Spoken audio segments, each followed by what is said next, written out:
मेरा love affection अभिनव के लिए ज़ीरो भी नहीं था।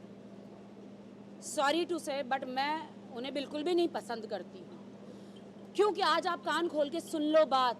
सब मुझे कहते रुबीना ने मेरे पे पानी फेंका तो सडनली सती सावित्री हो गई, सडनली पतिव्रता हो गई, सडनली उनको पति याद आ गए। वो वक्त कहाँ था जो आप बार बार झगड़े करते थे? वो वक्त कहाँ था जो आपका शादीशुदा ज़िंदगी डिवोर्स पे आ गई थी? भाई साहब, वहाँ पे अभिनव के सब फोटो फाड़ रहे थे तो मैंने बेड़ा उठाया अभिनव का कि मैं इसे इंटरेस्टिंग बनाऊं। मैंने अभिनव को इंटरेस्टिंग बनाया।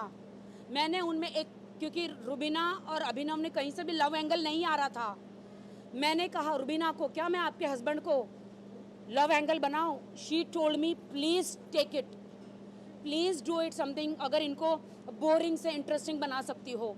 मैंने कहा कि मेरे बाएं हाथ का जादू है, तो मैंने किया ना, तो इसमें क्यों भड़कने का, क्यों भड़कने का?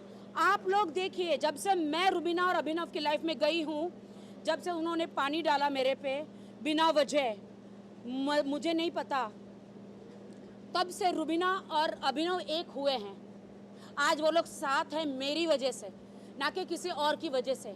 क्योंकि मैं जब आई तो उन दोनों में पति पत्नी, और वो जब आई तो दोनों में इमोशन आया और दोनों एक हुए। आज दोनों एक हैं, इसलिए तीसरी क्या था, दूसरी औरत आई तब जाके ये हस्बैंड वाइफ एक हुए। मुझे नहीं समझ, देखिए मेरे बॉडी पे पानी फेंका गया, राखी सावंत हूँ मैं, कोई मुझे हाथ भी लगा दे तो मैं चीर डालती हूँ। मुझे तो पानी फेंका गया था लेकिन मैं खामोश रही। मैं जनता से और बिग बॉस से और सलमान जी से न्याय मांगना चाह रही थी कि मैं यहाँ पे कहाँ कसूरवार हूँ, कहाँ कसूरवार हूँ?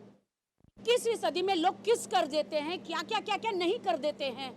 मैंने तो सिर्फ वो एक शॉर्ट्स का एक जो बिग बॉस ने मुझे टास्क दिया था कि आपको उनका मसाज करना है, जहाँ जहाँ अभिनव जाएगा वहाँ पे आपको रहना है। अभिनव मुझे मसाज करने नहीं दे रहा था, क्योंकि जैसे मसाज करने जा रही थी उसकी बीवी स्विमिंग पूल में कूद रही थी टेंशन में, तो बीवी को देख के कोई भी भड़केगा ना।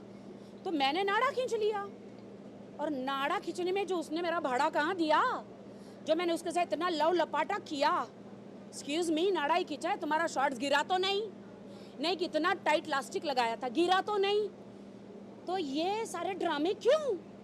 मैं जनता से, पूरे देश के लोगों से मैं जवाब मांगती हूँ। मैंने उसको किस तो नहीं करी, मैंने उसके साथ बैठ के ड्रिंक तो नहीं करी, उनके बिस्तर में जाके मैं गंदी हरकतें तो नहीं करी, लक्ष्मण रेखा तो पार नहीं करी। तो इतने ड्रामे क्यों? I want to know. सब मुझे कहते एक हद हो गई थी। कौन सी हद? नाड़ा खींचने की कौन सी हद? भाई साहब, अभिनव ने मुझे साड़ी पहनाया। ये बात अलग है कि मैं समोसे जैसे दिख रही थी साड़ी में, ही डजंट नो कैसे पहनाना था, बट पहनाया ना। तब तो मैंने आवाज़ नहीं उठाई दोस्तों कि मुझे क्यों छुआ, नहीं। अननेसेसरी मुझे लगता है कि रुबीना दिलेक ने मेरा उस टाइम पे मेरी हाइप का, और सडनली उनमें एक पतिव्रता वो जागी और सडनली मेरे पे पानी डाला। For what? मैंने तो रुबीना को कुछ नहीं कहा था। मेरी बातें तो अभिनव के साथ हो रही थी, उसको इजाज़त थी, वो मुझे 4-5 अब्यूज़ करता, जो उन्होंने किया। मैंने तो एक ही शब्द किया था, बोला था टर्की। सलमान जी ने भी उनको बोला टर्की शब्द is not abuse language, is I टीजिंग, ऐसे वाला। एक्सक्यूज मी, यहाँ पे तो कितने कॉलेज स्टूडेंट सब लोग ऐसे ऐसे ऐसे करते हैं, उनके वीडियो वायरल होते हैं। क्या सही बात है? हाँ, तो मैंने आँख तो नहीं मारी, मैंने सिर्फ ठरकी बोला। कितने लोग ठरकी है यहाँ, नहीं है क्या? तुम लोग लड़की को नहीं छेड़ते हो फिर?